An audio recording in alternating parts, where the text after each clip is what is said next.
Oh, hey, what's up, guys? I'm Johnny. Welcome to the bunker. Well, Halloween is just around the corner, but you still have time to prepare, and you came to the right place.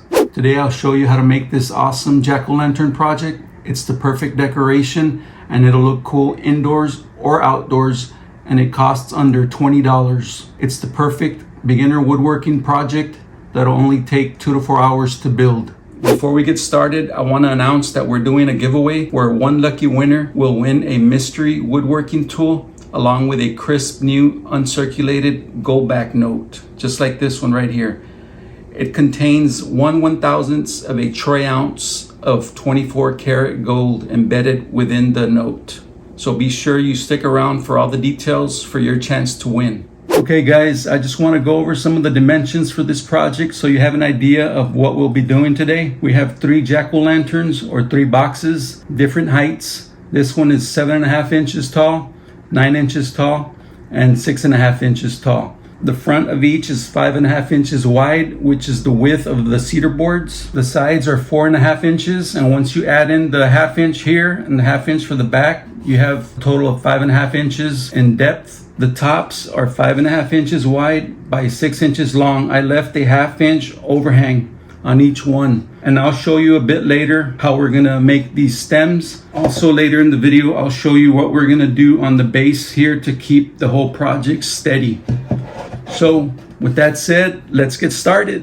All you're gonna need for this project are 2 cedar fence pickets, and these are 6 feet long, 5.5 inches wide, and anywhere between 1/2 inch and 5/8 of an inch thick. These are now about 1/2 inch thick because I had to run them through the planer because I didn't like the rough finish on it. You can leave it rough or you can smooth them out either with a planer or an orbital sander. Also, what you're gonna need is a piece of a 1x8, which is pine, 18.5 inches long, a 3-pack of LED tea light candles. I got these at Dollar Tree for $1.25.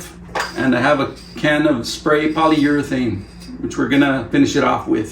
Okay guys, I'm gonna start by cutting the front, back, and both sides of each box. Remember, there's 3 boxes. I'm using a miter saw, but if you don't have a miter saw, you can definitely use a circular saw or even a jigsaw.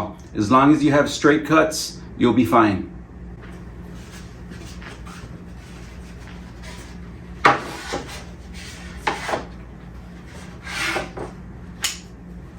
I'm going to start by first squaring up the edge. So I'm going to cut a piece off.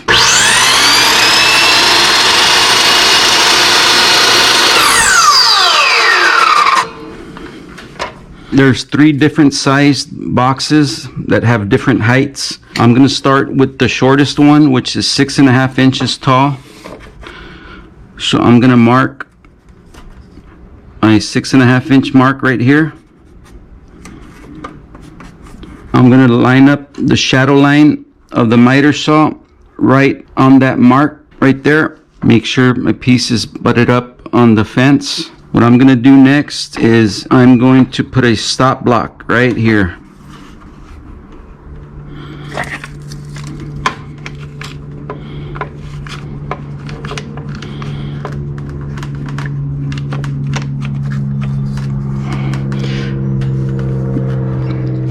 That way, let me make sure my cut is still lined up. It is right there. Make sure this is nice and snug, the stop block. So I'm gonna cut 1 piece. Now we need 3 more of those. All we're gonna do is butt it up to the stop block. Make sure we're up against the fence, good. That's 2. Number 3, 4. Remember, this is the 6.5 inch tall sides of the box. So now we should have 4 pieces that are 5.5 inches wide, which is the width of the cedar board. And they're all exactly 6.5 inches tall. So now I'm just going to cut the sides for the 9 inch tall box and the 7.5 inch tall box.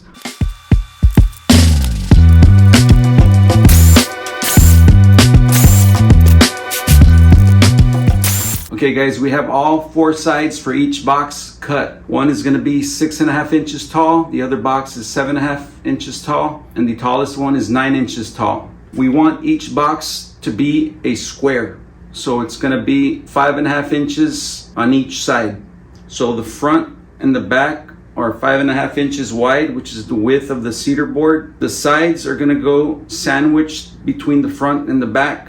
So because the front and back are each 1/2 inch thick, we're gonna have to cut the sides for each box down to 4.5 inches wide, and that'll make it a total of 5.5 inches once it's between the back and the front. So I'm using the stop block method again to measure my 4.5 inch mark, and I'll cut 2 sides for each one of these boxes to get them down to 4.5 inches wide. So let's do that. Okay guys, so for each box we have the front and the back, which are 5.5 inches wide, and the sides are 4.5 inches wide, because these are going to go in between the front and the back. So we're going to have a 5.5 by 5.5 inch square box, 3 of them.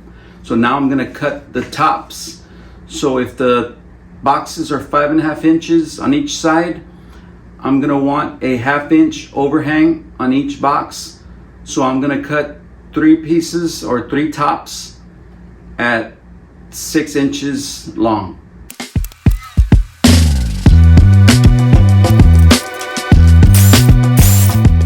Okay guys, we have all the tops and all the sides for each box cut. Soon we're gonna assemble everything, but first I'm gonna show you how I drew the faces and how I cut them out. So let's do that now.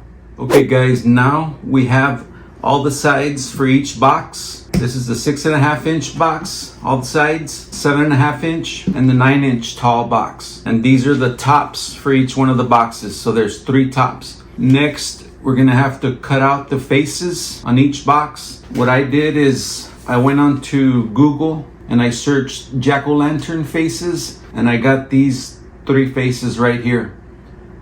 This I'm gonna transfer to the box fronts so that I can cut them out. What I did with these is I searched Google on my laptop, I adjusted the size, then I just put the piece of paper over the screen and I traced the faces. That's all I did.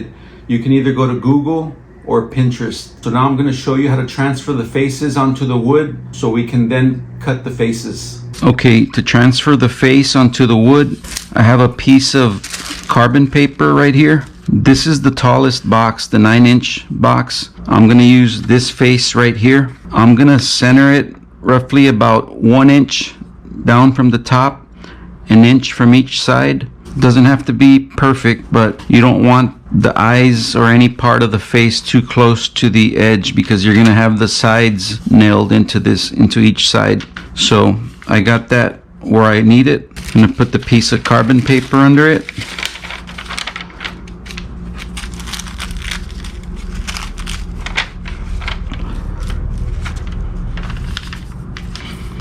Now I'm just gonna trace it. Just take your time.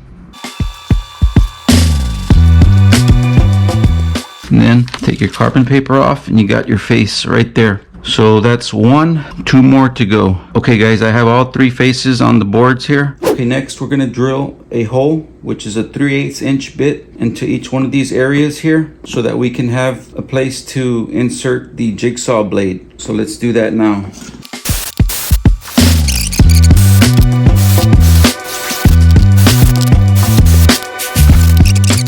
Alright guys, we got them all drilled. Now we go to the jigsaw. Okay, next we're gonna cut out the faces with the jigsaw. So let's do it.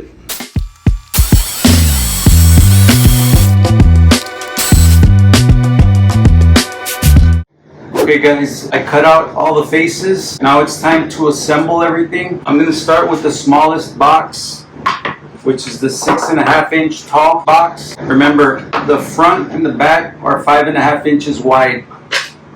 The sides are 4.5 inches wide. That way the box is square at 5.5 inches by 5.5 inches. I also cut 3 stems that go on top of each box. One is angled to the right, one is angled to the left, and one is straight up and down for the middle box. These are only 1.5 inches wide by 2 inches tall. So I cut these from some of the scraps that were left over from the cedar board. So that's what these are for. So let's go ahead and assemble this box so you can see how it's assembled. Then I'll assemble the other two off camera, and then I'll come back. We'll put on the tops and the stems. Okay, so I got the front. I'm gonna put some glue here on the side, on the edge.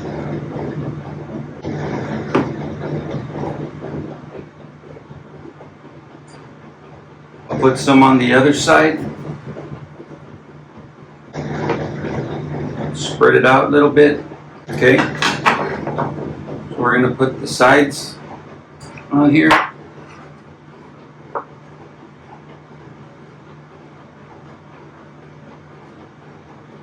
I have some 1-inch brad nails. Get the other side.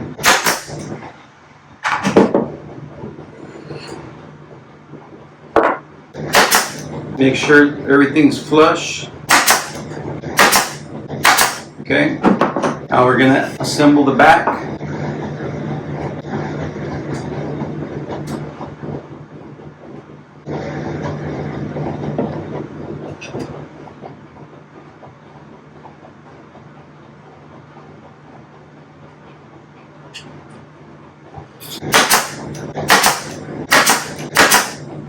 There we go, we got one box. So I'm going to assemble the other two boxes and I'll be right back. Okay guys, I assembled all 3 boxes. This is 7.5 inches tall, 9 inches tall, and 6.5 inches tall. Now what I'm going to do next, what I did was I glued and nailed the stems to the tops of the boxes. That's what I did there. What I'm going to do next here is attach all 3 boxes to each other so that they're just one piece. So let's do that now. Make sure they're flush.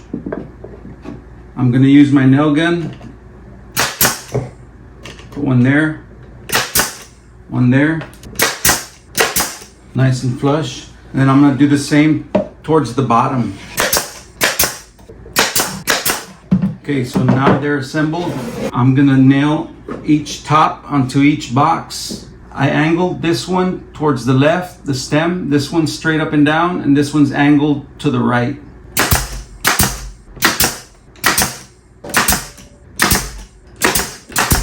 Just like that. So everything's assembled. Now we're gonna work on the base. This is the base. The total width of these 3 boxes is 16.5 inches. So we want this base to be 18.5 inches, and we're gonna have an inch border all around. So what I'm gonna do next is I'm gonna cut 2 pieces of wood. One that measures the inside of this box and one that measures the inside of this box. So I'm gonna cut those 2, and then we're gonna assemble them on the base. We're gonna nail them to the base. That way it's gonna keep the boxes in position once we place it on the base. So I'm gonna cut those 2, and I'll be right back. Okay guys, here's the base, 18.5 inches long. These blocks right here fit inside the first and the third boxes. That's to keep them in position so it doesn't move around. And I also made some shallow holes here for the T-lights. I used the forstner bit to make these holes on the drill press. Then I nailed these blocks into place so that way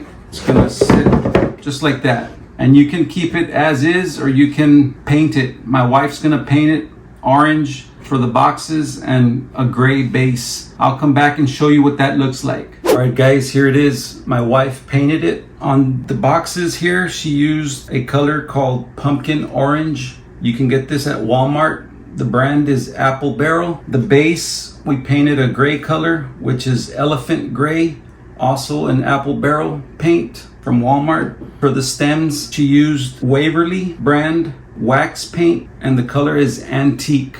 Now, if you don't want to use this antique color on the stems, you can always mix a little bit of black paint with your orange and you'll get a brownish tone, which you can use for the stems as well. I also sprayed it with Minwax fast drying polyurethane. I did 2 coats on the base and 1 coat on the boxes just to give it some protection. And then I got these 3 tea candle lights at Dollar Tree for $1.25, which will go inside the pumpkins.